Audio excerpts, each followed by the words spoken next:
आज की वीडियो में बात करेंगे अनुपमा के लेटेस्ट एपिसोड के बारे में।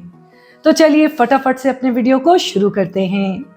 आज के अनुपमा के एपिसोड में आप देखेंगे कि अनुपमा काफ़ी इमोशनल हो जाती है और वहीं वो आद्या के मिसबिहेव करने के बाद आद्या से सॉरी कहती है और अनुज से कहती है कि प्लीज़ आप आद्या के साथ चले जाएं, इसका दिन खराब मत करें। वहीं आप देखेंगे कि अनुज अनुपमा को रोकने की काफ़ी कोशिश करेगा और वो काफ़ी इमोशनल हो जाएगा। इसके बाद आप देखेंगे अनुपमा वहाँ से जाने लगती है और उसकी साड़ी का पल्लू अनुज के ब्रेसलेट में अटक जाता है और अनुज उसकी तरफ देखकर हैरान हो जाता है। और इसके बाद अनुज, श्रुति और आद्या सभी वहाँ से चले जाते हैं। दूसरी तरफ आप देखेंगे कि यशदीप सबसे कह रहा है कि आप लोग यहाँ से अब चले जाएं। वहीं राहुल और विक्रम कहेंगे कि हम यहाँ से नहीं जाएंगे, हम जानते हैं अनुपमा जी ने कुछ भी नहीं किया, अनुपमा ऐसा नहीं कर सकती। वहीं बीजी कहेगी कि मैं भी यही मानती हूँ। इस पर यशदीप कहेगा कि मैंने पहले भी नोटिस किया कि जब भी मिस्टर कपाड़िया की कॉल आती है तो अनुपमा सब कुछ भूल जाती हैं। उन्हें इतना केयरलेस नहीं होना चाहिए था, कम से कम आज के दिन नहीं। मैंने पहले उन्हें कभी नहीं टोका, लेकिन आज बहुत बड़ा दिन था और हमारे लिए, हम सब के लिए ये दिन बहुत अहम था और अनुपमा जी की छोटी सी गलती की वजह से सब कुछ बर्बाद हो गया और इस सब के बाद जो होगा वो हम सबको बर्दाश्त करना होगा। इसके बाद आप देखेंगे कि यशदीप तोशु को काफ़ी अजीब तरीके से देखते हैं और वो काफ़ी परेशान हो जाते हैं, जिस पर बीजी कहती है बेटा अब जो होना था वो हो चुका, अब आगे क्या करना है उसके बारे में सोचना होगा। इसके बाद आप देखेंगे तोशु वहाँ से एटीट्यूड दिखाकर चला जाता है और उसके जाने के बाद राहुल यशदीप से कहेगा कि कहीं ना कहीं हमें लगता है कि ये सब कुछ तोशु ने किया है, तभी आप उसका बिहेवियर देखें और वो अपनी माँ के साथ भी खड़ा नहीं हुआ। जिस पर यशदीप भी गुस्सा हो जाता है और कुछ सोचने लगता है और वहीं कहता है कि अब मैं क्या करूं और किससे कहूं। अगर हम चाहते तो स्पाइस एंड चटनी की 10 और ब्रांचेस खोल सकते थे, लेकिन मिसेस स्मिथ ने यहाँ जो देखा, अगर उन्होंने कंप्लेन कर दी तो सब कुछ बर्बाद हो जाएगा। लेकिन अगर कंप्लेन वो ना भी करें तो अब तक सोशल मीडिया पर सब कुछ आ चुका होगा। वहीं बीजी कहती है कि बेटा ये तो आंधी थी और आंधी के बाद तूफान भी आता है और इसलिए हमें तूफान के लिए तैयार रहना चाहिए। सबसे पहले तुम किसी लॉयर से बात करो और उनसे डिस्कस करो कि इस पर हम क्या कर सकते हैं। इसके बाद आप देखेंगे बापूजी काफी परेशान बैठे हैं।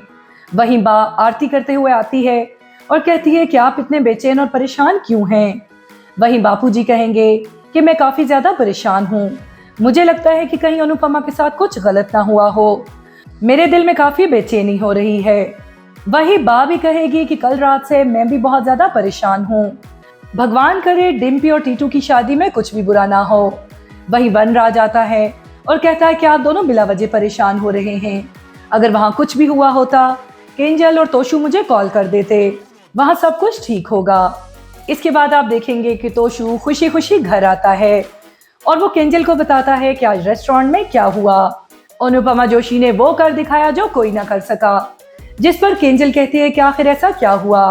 वहीं तोशु से बताता है कि अनुपमा जी ने जो बिरयानी बनाई थी उसमें कॉकरोचेस थे। इस पर केंजल काफी परेशान हो जाती है और कहती है कि मैं ऐसा मान ही नहीं सकती, मैंने स्पाइस एंड चटनी का किचन देखा है, वहाँ सफाई का काफी ख्याल रखा जाता है और इसके अलावा भी तुम तो जानते हो कि माँ जब भी खाना बनाती है वो सफाई का कितना ख्याल रखती है और मैं नहीं मानती कि माँ से ऐसी गलती हुई होगी, ये सब कुछ किसी ने जानकर किया होगा। वहीं तोशु काफी खुश और एक्साइटेड है और कहेगा अनुपमा जोशी जितनी तेजी से ऊपर गई है इतनी ही तेजी से नीचे गिरेगी। वहीं केंजल तोशु की सब बातें याद करती है और सोचती है कि तोशु ने कहा था मैं स्पाइस एंड चटनी के सामने उससे भी बड़ा रेस्टोरेंट खोलूंगा और मैं अनुपमा जोशी का गुरूर तोड़ दूंगा।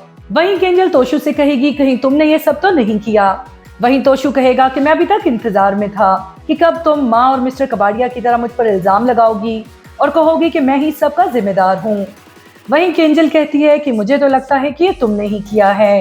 तोशु कहेगा हाँ मैंने ही किया है, अगर तुम प्रूव कर सकती हो तो जाओ जाकर प्रूव करो। जिस पर केंजल कहेगी कि तुम्हें ऐसा नहीं करना चाहिए था और वो काफी गुस्सा हो जाएगी। वहीं आप देखेंगे कि अनुपमा दूसरी ओर रोड पर बैठे रो रही है। इसके बाद वो देखती है कि एक लड़की आ रही है और उसके साथ एक बदमाश आ रहा है, वो उसे कहीं लेकर जा रहा है और उसी समय अनुपमा को अपना पहला दिन याद आता है कि जब वो अमेरिका में पहले दिन आई थी तो उसे कुछ भी मालूम नहीं था और कुछ गुंडों ने मिलकर उसे लूट लिया था और उसी समय उसे याद आएगा कि ये वही गुंडा है। इसके बाद वो उनको फॉलो करती है और उस लड़की से कहती है कि इसके साथ मत जाओ। जब वो गुंडा देखता है तो वो पलटता है। इसके बाद अनुपमा उसे कहती है कि तुम वही हो जिसने अपने दोस्तों के साथ मिलकर मुझे लूटा था, और उस लड़की से कहती है कि तुम यहाँ से चली जाओ। और वहीं वो एक डंडा उठाएगी और उसकी पिटाई करना शुरू कर देगी। इसके बाद वो गुंडा वहां से चला जाएगा और वो वहीं बैठकर रोना शुरू कर देगी और वो कान्हा जी से कहेगी कि आखिर ऐसा क्यों होता है, लोग ऐसा क्यों करते हैं, मैंने कुछ नहीं किया, मैं तो बेकसूर हूँ। उसी समय आप देखेंगे कि कुछ लोग वहां पर आ जमा होते हैं और वो उसकी वीडियोस बनाना शुरू करते हैं। वही कहते हैं अरे ये तो वही अनुपमा जोशी है। वही वो लोग उसकी वीडियोस बनाना शुरू करते हैं और साथ ही कहते हैं कि ये तो वही अनुपमा जोशी है जिसने स्पेशल कॉकरोच बिरयानी सर्व की थी। अनुपमा जोशी मुंह क्यों छुपा रही हो, हमें भी अपनी स्पेशल कॉकरोच बिरयानी की रेसिपी बताओ। वही अनुपमा अपना चेहरा छुपाती है और बहुत ज्यादा रोने लग जाती है। इसके बाद आप देखेंगे कि अनुज श्रुति के सामने काफी परेशान बैठा है। वहीं श्रुति कहेगी कि अनुपमा की गलती की सजा हम तीनों क्यों भुगत रहे हैं। इस पर अनुज काफी गुस्से में आएगा और कहेगा कि तुम्हें लगता है कि अनुपमा की गलती है, मैं ये नहीं मानता। अनुपमा गलत हो ही नहीं सकती।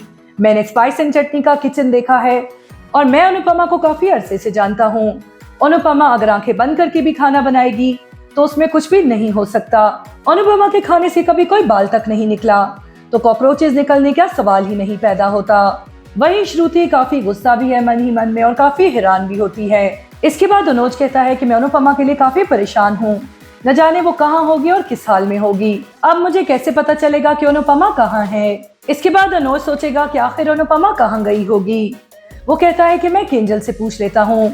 उसी समय वो फोन उठाएगा और केंजल का मैसेज देखेगा जिसमें केंजल ने लिखा होगा कि माँ कहाँ है। जब अनुज मिस्टर धिलोन को कॉल करेगा तो उनसे पूछेगा कि अनुपमा कहाँ है, जिस पर मिस्टर धिलोन कहेंगे कि आपको अनुपमा को कोई अलग कैसे कर सकता है और आप ढूंढ ही लेंगे अनुपमा जहां भी होगी।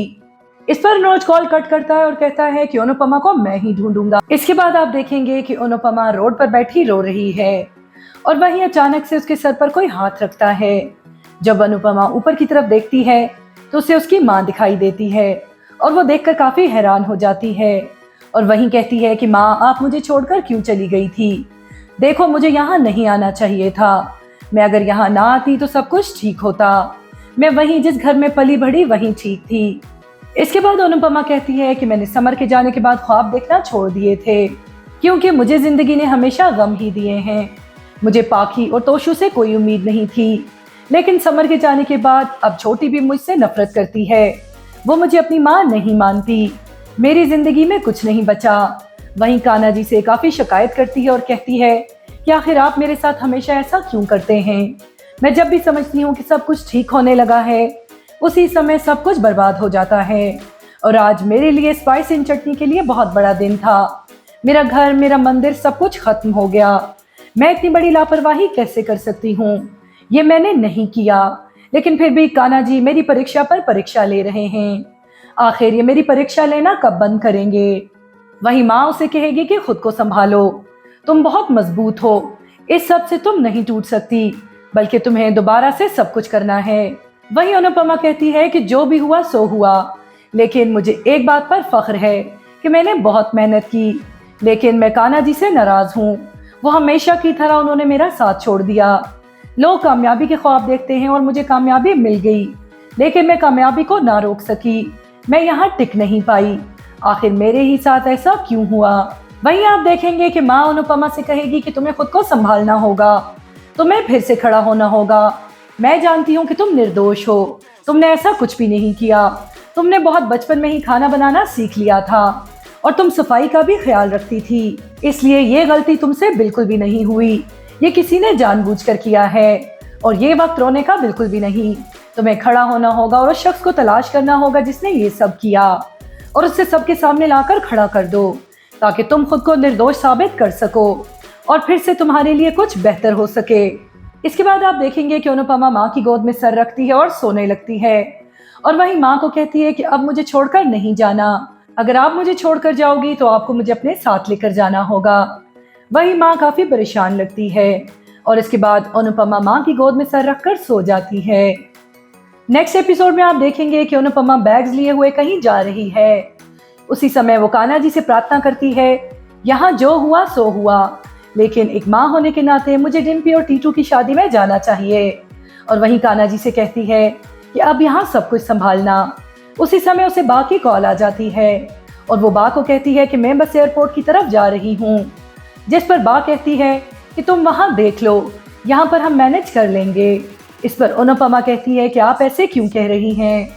वहीं वनराज खड़ा है और वो काफ़ी गुस्से में कहता है कि तुम्हें जो करना था तुमने कर लिया, तुमने हमें पूरी दुनिया में बदनाम कर दिया, अब तुम यहाँ आकर हमारे घर की शादी को खराब मत करो, इसलिए हम खुद देख लेंगे। ये थी आज की वीडियो। आई होप आपको ये वीडियो अच्छी लगी होगी। अगर आपको ये वीडियो अच्छी लगी तो इसे लाइक और शेयर ज़रूर करें और मज़ीद इस तरह की वीडियोस को देखने के लिए हमारे चैनल को सब्सक्राइब कर लें। मिलते हैं अगले वीडियो में।